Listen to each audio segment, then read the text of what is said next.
So there's a lot of little things, you know, like anything, it's the ad's got to stand out. Circulation means jack shit, right? So there's a good chance he was just running the typical ad, you know, car repair to his business name, and you know, all the services he offered, no benefits, no call to action, no real offer, right? And so, you know, it might even be difficult for him to know whether he actually got any results from that. He said that that ad did good. So I'm gonna, that was one of my questions is, how does he know it did good? Yeah, And if he says that and say, well,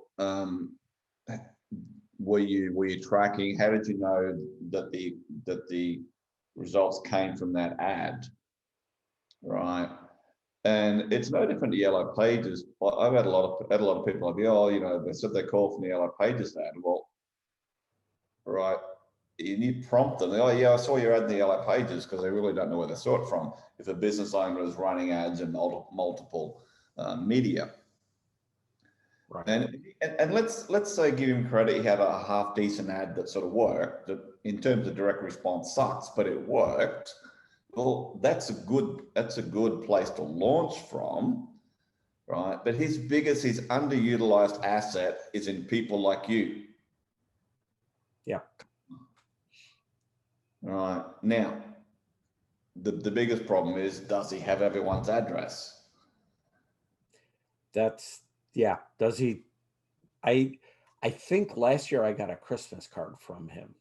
Okay. I think, Well, ask him things like that, right?